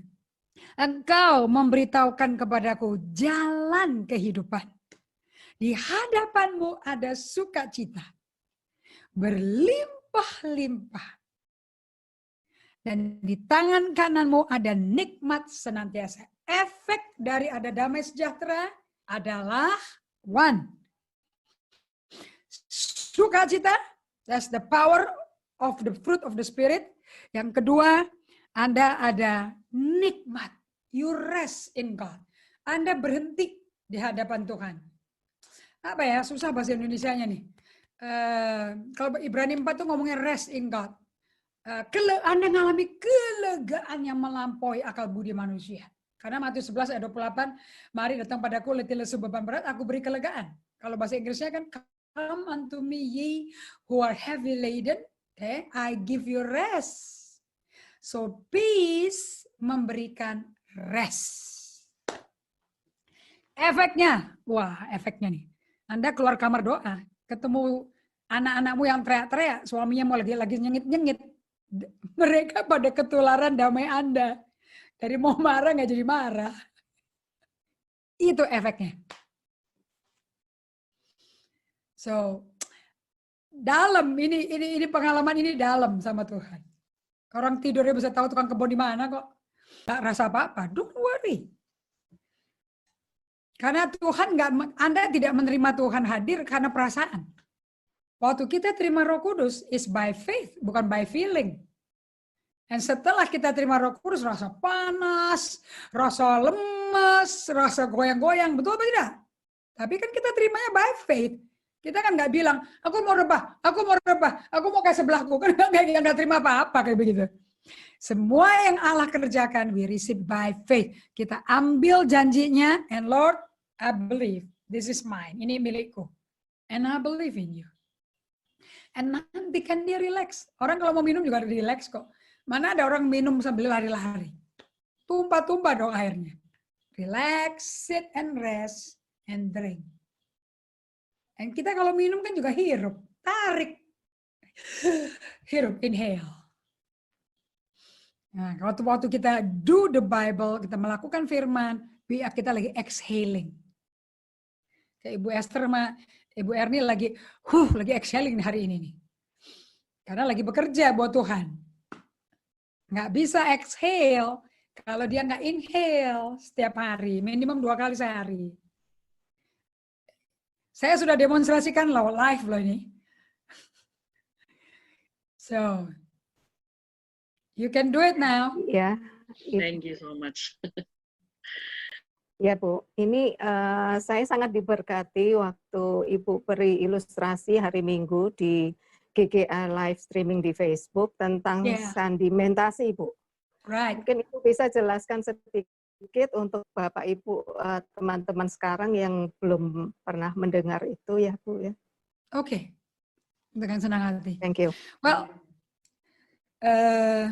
tipe-tipe kepribadian kayak saya itu kan kalau Anda belajar personality ya, kita tuh ternyata mau kenal orang itu bukan dari kompetensi. Saya ini orang kompetensi. Saya tuh ngukur orang itu dari bodoh apa pinter, mampu apa enggak. Jadi dulu saya tuh suka skak orang gitu. Ini nggak mau, bego nih orang. Nah, orang yang suka ngomong saudara seiman bego tuh orangnya tuh INTP tuh.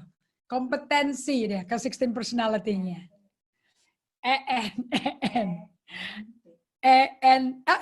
NT tengahnya. E-nya tuh extrovert. Kalau I bisa INTP juga bisa. Tapi kalau I itu introvert. Yang penting NT-nya itu. Okay. Jadi saya bisa pilih tim itu orang-orang yang di mata saya jago. Tapi dalam chemistry-nya nggak ada ternyata. Sehingga saya marah-marah kan. Nah, untuk orang kayak tipe saya untuk berdiam, waduh, itu nggak gampang banget. Karena saya tipe orang yang performance oriented. I have to do something, I have to do something. Tangannya restless gitu loh, kalau nggak ngapa-ngapain gitu loh. Okay. Kalau saya tukang main gadget, thank God I'm not. Tapi saya suka lihat-lihat sosmed sih. Tapi sosmednya bukan punya saya ya. Itu kalau nggak lagi ngapa-ngapain, pasti tangannya buka handphone. Nah, saya paling suka buka handphone tuh ngeliatnya tuh fashion, cooking, okay? Kata-kata hikmat, arti quote-quote, itu saya paling suka tuh. Jadi kalau saya udah kelar khotbah, udah kelar makan, udah kelar masak, beresin gitu, apalagi ya, pasti pikirannya ngomong, what's next? Nah, orang kayak gini suruh to silence, my God, mereka nggak akan to silence, mereka akan hell break loose, man. Itu neraka tuh kayak, wow, gatal nih, pindah posisi, duduk berdiri, mesti ngapain sini? Okay, and untuk betul-betul landing, ternyata gerakan untuk tarik napas, lepasin napas sangat memudahkan saya, because I'm doing something. And apa sih yang membuat itu mudah? Karena fokus di pikiran saya cepat, gampang sekali. Nah, kenapa kok merasakan Tuhan tuh lama? Jadi guru yang saya belajar itu Ruth Haley Barton, bukunya saya pernah perkenalkan namanya Invitation to Rest. Sudah ada dalam bahasa Indonesia. Dan dia berkata seperti ini, karena dia orangnya kayak saya. Waktu saya dengerin suaranya dia di podcast, mantap. Ini indri kedua nih. Karena orangnya kolerik. Orang kolerik itu kalau ngomong saklek, gitu ya. Nah, terus saya bilang ini orang bisa diam gimana ya? Wow, dia benar-benar ngalami yang berat. Dia udah mencapai titik burnout kayak saya. Kita udah burnout. Jadi melakukan apa yang udah nggak ada di kita, tapi memberi terus gitu loh. Kayak mobil udah habis oli gitu loh. Terus dia disuruh diam. Dia dianjurkan sama teman-temannya, I think you need to take a retreat. Tapi ini bukan retreat ya. Kalau retreat itu di bahasa Inggrisnya itu berarti kembali ke tempat aslinya. Di mana kamu sama Tuhan. And treat yourself during that time. Apa ya treat yourself itu? Ladeni dirimu. You know, let yourself have fun. Kasih spa, kasih liburan, jalan-jalan sendiri gitu. You know, that's treating yourself. Nah, dia tuh ngomong begini. Di tempat retreat itu, direkturnya ngomong gini, kamu 5 hari di sini ya. Dia tuh satu koper udah komplit pakai buku loh. Dia pikir, gue mau ngapain nih 5 hari ya. Dan bukunya ditata semua. Nah, di tempat itu mereka mesti pasang spray sendiri, ngatur kamar sendiri. Waktu dia buka laci dari lemari di sebelah kasnya dia, sebelah tempat tidur, dia ketemu buku. Itu buku dia cari, udah lama nggak ketemu. Adanya di situ. 5 hari, buku itu dia kelarin. Dia nggak baca satu pun buku yang dia bawa. Dan buku itu ngajar solitude silence. Nah, dia belajar seperti ini. Dia kan tanya kan sama direktur spiritualnya. 5 hari itu tiap hari ngapain aku? You need to be still. Kamu belajar diam. Supaya you need to hear from God. Berapa jam nunggunya? Berapa lama? Berapa kali? Udah pikirannya overaktif sekali. Terus dia bilang, dengan pertanyaan-pertanyaan kamu seperti ini, kamu gelisah, resah, udah berontak nih ya, udah resist, kamu ini udah ngelawan nih, nggak mau nyerah nih kamu nih. Terus gurunya sama dia jalan, di tempat retreat itu ada kayak sungai. Dia ambil 1 gelas beling air di situ. Terus dia taruh di meja. Terus gurunya ngomong gini, kamu lihat apa di gelas ini? Air kotor, air keruh, air butek bahasa Jawanya. Right. Do you know that your soul, jiwamu, emosimu itu kotor kayak ini, butek. Dari masa kecil, urusan pribadi, urusan kepahitan, urusan keuangan, ribut sama orang tua, tanggung jawab yang nggak kelar, gagal kuliah, gagal proyek, everything. Semua mambo jambo. Jiwa kamu tuh kayak air kotor keruh seperti ini. Terus direkturnya tanya seperti ini. Untuk bikin air ini jernih, bisa nggak jernih kira-kira? Bisa, diamin aja. Diamin selama 5 hari. Kita lihat, apakah kotoran-kotoran yang bikin keruh itu mulai mengendap. Yang kemudian ditanya sama direkturnya, kenapa kok bisa mengendap? Kok ada pengendapan tuh kenapa? Karena hukum gravitasi. Apa yang naik pasti turun. Demikian pula dengan hukum spiritual gravitation. Di alam roh juga ada gravitasi.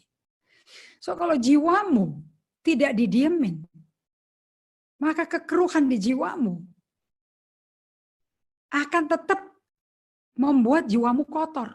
Tapi kalau didiemin aja, diam aja, spiritual gravitation akan tarik ke bawah. Lama-lama jernih jiwanya. Akibatnya roh Allah bisa masuk ke jiwamu. Jadi kenapa kok mesti silent? Kenapa kok mesti berhenti sejenak? Slow down. Baca Alkitab boleh ya. Itu part of it. Tapi harus pelan bacanya. Namanya kontemplatif. Artinya kurangi tempo, baca pelan-pelan, dan meditasi. Kunyah berkali-kali. Sampai Anda bisa dengar Tuhan ngomong apa ke Anda. What is God saying to you? Nah, kalau jiwa kita keruh, susah melihat Tuhan ngomong apa. Kita kurang self-awareness dan kita tidak ada God-awareness. Anda tahu kan self-awareness? Kamu sadar nggak, lu tuh marah-marah melulu. Fokus span kamu sama orang tuh pendek. Kalau udah nggak sabaran, langsung bilang, udah, ini gue yang kerjain dah, sini kerjain dah. Bego aja gitu yang nggak bisa. Itu lumrah tuh ngomong kayak gitu tuh. Orang kompetensi kayak gitu tuh. Oke. Dan maunya orang tuh nangkep kita cepet gitu loh. Nobody can understand you. Nggak ada orang yang bisa baca pikiran kamu. See? Nah itu kalau kita nggak diam, waduh, satu tim kita akan kita cincang habis tuh emosinya tuh. Akibatnya nggak ada yang cocok kerja sama kita. Yang kita nggak akan punya teman. Tapi kalau kita solitude and silence, apa sih yang bikin kamu tegang-tegang kayak gini? Selalu mau ke depan, selalu mau kelihatan menang duluan, selalu mau selamat duluan, nyampe duluan. What is it in you? Performance oriented. Restlessness, complain. What is it with you? Coba didiemin dulu. Ada gravitasi kok, pasti turun. Selama ada hukum gravitasi, pasti kita jernih. Nah, kalau udah jernih, kita enak tuh peace beyond understanding. That surpass all understanding. Damai sejahtera, Filipi 4 ayat 7. Yang melampaui akal budi manusia akan berdiam di dalam kamu. Memegang kendali jiwamu. You're not in control anymore. God is in control. Kita kayak orang selancar tuh. Orang selancar kan dibawa sama angin, nggak usah mendayung-dayung, nggak pakai dayung toh, ikutin anginnya aja. Oke, flowing with the wind, kayak Raja Wali. Oke, So, Ibu Esther, saya berdoa ini memberkati semuanya. Ya, sangat memberkati, Ibu. Mesti Ini, sabar sama diri kita. ya, ini ada kesaksian Pak Otniel Lumowa. Saya diberkati dengan cerita gelas yang keruh, harus diam supaya jernih. Sangat dalam maknanya. Ya. Puji Tuhan, Pak Otniel. Ini ada pertanyaan dari Pak Sunandar juga, Ibu. Ibu Indri, Shalom. Saya beberapa kali mendapat pencerahan atau hikmat dari Tuhan pada saat menyembah atau memuji Tuhan. Bahkan bisa pada saat saya treadmill atau berenang sendirian. Apakah itu termasuk SS? Selama fokus Anda di Tuhan, and you are being with God, di treadmill sambil sadar Tuhan. Musa itu sadar Tuhan. Oke.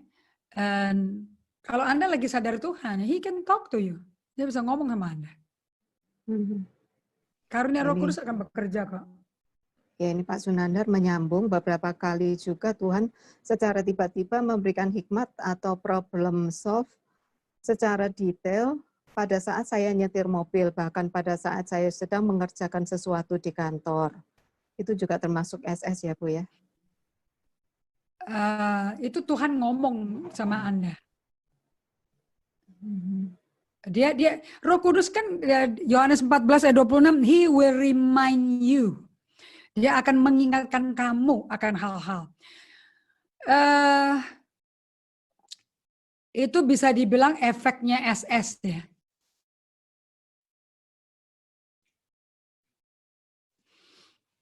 So even orang berdosa bisa dengar suara Tuhan loh, Pak Sunandar. So kita nggak bisa bilang orang berdosa itu SS loh. Adam itu kan sudah berdosa, tapi dia dengar langkah kaki Tuhan. Apakah orang berdosa bisa diajak ngomong sama Tuhan? Bisa. So kita nggak bisa kategorikan langsung itu SS. Itu intervensi, intersepsinya Tuhan. So we may not be doing SS, you can hear God. Dan kadang-kadang karena Tuhan mau melayani orang, tapi butuh Anda yang lagi connect sama Tuhan, dan dia bisa ngomong, kasih rema ke Anda. Tapi rema nggak selalu itu SS. Kalau SS itu intensional. Demi membangun hubungan untuk jatuh cinta dengan Tuhan. Nah, efeknya tuh kelihatannya tuh dua hukum ini seperti satu koin. Kalau orang Amerika, you have one coin, one is the head, one is the tail. Satu kepala atau ekor, tapi kan tetap satu koin, nggak bisa dipisah. So if you really love God, efeknya itu, efek SS-nya itu you love your neighbor. Efek dari SS lebih ke your relationship dengan sesama berubah. Your character is being built. Ini namanya spiritual formation ya, kalau bahasa Inggrisnya. Jadi karakter Kristus mulai dibentuk di dalam jiwa Anda. Tapi kalau mendengar kata-kata firman Tuhan, mendapat rema, it's more of interception from God. Kalau SS itu lebih ke character development. Christ being developed in you. Makanya yang keluar itu damai, sukacita, kasih kan efeknya. Karena Allah, God is love. Allah itu kasih. Okay? And kita mengasihi Allah karena Allah lebih dulu mengasihi kita. So kalau kita spending time, the more we spend time with God, semakin kita memberi diri kasih waktu dengan Tuhan, semakin kita dekat sama Tuhan, semakin kita cinta Tuhan, efeknya ke sesama. Makanya doa Chris Hodges tuh ngomong kayak gini, nampol di saya. It's better to pray little prayer the whole day rather than praying one time for 5 hours. Daripada doa sekali ditancap 5 jam, pas kelar doa pegel semua badannya. Okay? Lebih baik doanya sedikit tapi sering. Sehingga hubungan Anda sama Tuhan jalan terus. Nah, itu namanya God awareness. Nanti kalau udah dekat sama Tuhan, Anda ngalami isu pandemi, ngalami sakit kayak ngalami apa, Anda ngomongnya gini, Anda nggak nuntut minta disembuhin. God, Engkau lagi ngajarin apa ya melalui sakitku ini? Ada yang mau disampaikan ke aku? Kita langsung dialog sama Tuhan. We don't ask for healing. Kita dialog sama Tuhan karena kita berteman. Dan kemudian kita bisa ngomong gini, kalau self awareness-nya timbul ya. Karena self awareness ini memberikan emotional intelligence soalnya. Aku kalau lihat kayak gini-gini, emosiku naik nih. Ya, kalau emosi naik, cepat ngomongnya cepat ya aku. Tuhan, aku sadar loh. Aku kalau ngomong suka kecepetan loh. Dan nadanya tinggi. Belum tentu orang dengar enak loh Tuhan. What do you want me to do, Lord? Can you do something about it, Lord? I give you time now. Please kerjakan ke aku dong di dalam jiwaku. You know. So, and that's what you know you start talking to God. Selalu dialog, selalu talking to God, selalu personal time with Him. Beda sama karunia Roh Kudus, beda sama Tuhan ngomong, you know, kayak Kayafas, Imam Kayafas aja ngomong kok, bernubuat kok. Lebih baik satu orang mati daripada seluruh bangsa. Itu kan dia bernubuat, dia nggak sadar. Is that SS? Ya enggak sih ya. So, ya, thank you Pak Sunandar. Saya bisa menjelaskan dengan jelas ya. Yuk, Ibu Esther, yang lain lagi yang mau dipilih yang mana?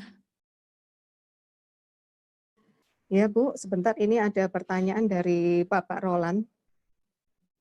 Saya bacakan. Shalom Ibu Indri, apakah Tuhan bisa berbicara mengenai apa yang kita harus putuskan mengenai keputusan?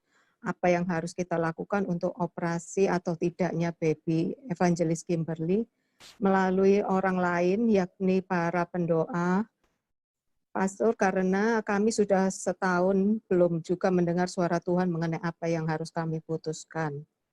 Itu pertanyaan dari Pak Roland. Ya, kalau saya boleh ngomong ya Pak Roland,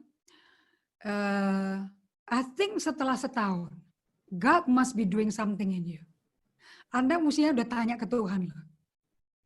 Apa rancanganmu? Engkau lagi mau aku belajar apa dari kejadian ini? I think Anda busy selama ini, sibuk dengan mikir, bingung dengan nggak terima kondisinya Kimberly, dan biayanya mahal sekali. Anda seorang dosen, Anda udah doa, udah ikut persekutuan doa, nggak terjadi apa-apa, dan Tuhan nggak ngomong. So, you know, kalau Anda melakukan solitude and silence, I think, you know, nggak tunggu lama. I think Tuhan akan segera ngomong sama Anda, atau speak through somebody else, you know. Sekarang takutnya gini loh, kalau Tuhan udah ngomong melalui somebody else, Anda mau terima nggak apa yang Anda dengar? Belum tentu Tuhan ngomong melalui seorang, Anda terima. Karena Anda udah punya keputusan, Kimberly sembuh. Titik. Kalau Tuhan mau ngomong yang lain, Anda udah gak terima. So dia anggap oleh Anda, God is not talking. Apa yang Anda mau, it's not necessarily what God wants, what God is talking. Nah, sekarang kita mesti belajar sensitif dulu. Tuhan itu kalau hadir kayak apa ya? Nomor 1. Nomor 2, saya mesti latihan dong. Kalau dia ngomong kayak apa ya suaranya ya? Coba belajar dari Nehemia, belajar dari Daniel, belajar dari Elia. Di tengah-tengah chaos loh si Nehemia. Rakyat itu murtad, brutal. Rentenir semua tuh rakyat Israel waktu balik ke Yerusalem. Dia mesti bangun tembok Yerusalem loh. Kemudian dia diserang sama Tobias Sanballat, orang yang anti bangsa Yahudi. Rakyat berantakan, nyerang dia diserang bangsa lain, tapi dia berkata, ini bukan dari Tuhan, ini bukan dari Tuhan. Aku dengar Tuhan kok. Allah membela aku. Kita akan bangun tembok ini. Semua yang kerja, petani, peternak, segala macam. Kamu kerja sekarang jadi tukang bangunan. Tapi sekarang kerja, bawa senjata dan bawa alat kerja. Because we will walk and fight. Karena serangan kiri kanan. Yang buat mereka aman tuh cuma satu. Bisa bergaul sama Tuhan. Mereka sadar Tuhan hadir di tengahnya Sanballat Tobia. And sadar kondisi diri untuk tidak murtad, tidak kepahitan, tidak membuat Tuhan meninggalkan mereka, berduka dengan mulut yang kasar.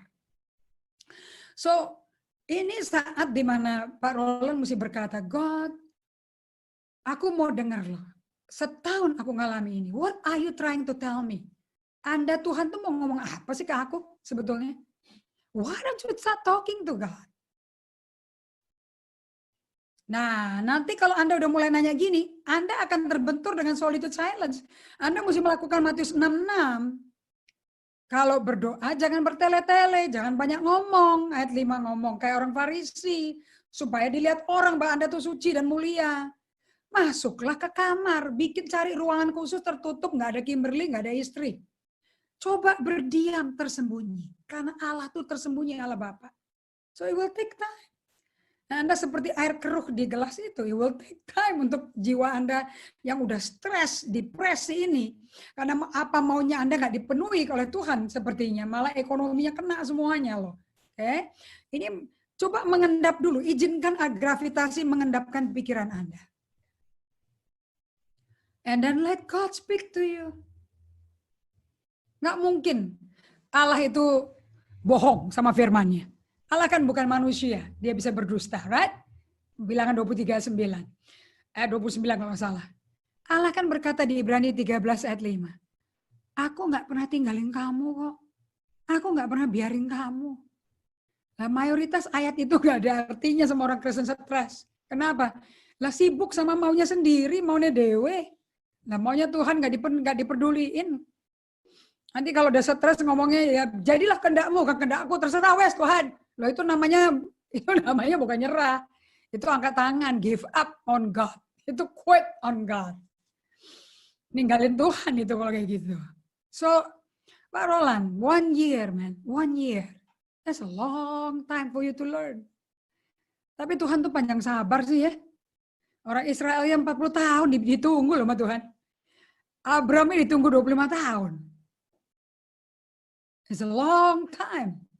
Tapi rancangan Tuhan tetap terjadi. Itu Ishak tetap lahir. Nggak bisa dibatalin sama Sarah atau Abraham. So God will always fulfill His promise. Kalau Tuhan mau anakmu sembuh, mungkin caranya gimana? Tanya Tuhan. Kalau jawaban medis, ada dokter udah ngomong kok sama di waktu Anda ngomong ke Pastor Evelyn. Jelas Tuhan ngomong, dokternya ngomong apa. Tapi now you want to demand God to talk. Are you in the position of listening? Anda di posisi dengar nggak? Ingat ya, solitude challenge is about character development. Pembentukan karakter Kristus, bukan mujizat. Kita bukan mendapat apa yang kita mau. Nanti kita dapat apa yang kita mau, tapi Tuhan kehilangan nyawa Anda. Okay? So I think ini topik solitude challenge is the right one, Ibu Esther. Untuk semua yang mengalami tantangan bertahun-tahun, berkepanjangan. Kalau baca buku ini, Pak Ronald, Roland, baca buku ini, Anda buka bab yang ke-6. Namanya Going Through the Wall. Ini mengalami kesulitan yang panjang sekali bertahun-tahun. What is going on? Okay. Di mana Anda akan belajar melepaskan kuasa dan kontrol dan lepasin ke Tuhan. Okay. Bab 6, perjalanan menembus tembok. This is the wall. Ternyata ini adalah rutenya Tuhan. Okay.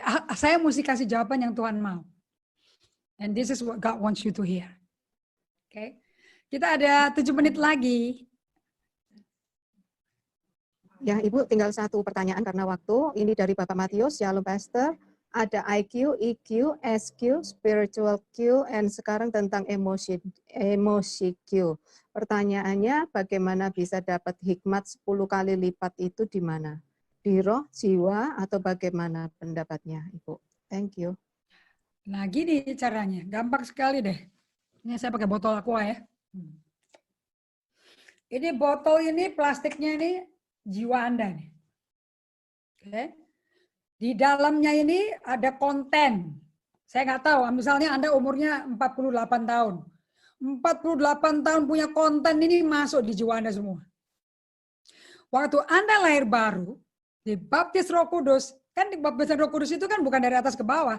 Dari dalam hati orang percaya mengalir aliran air hidup kan. Allah kalau kerja itu selalu dari dalam keluar. Makanya keluar panas di dada kita, di leher kita, getar sendiri leher kita. Apa lidah bibir kita.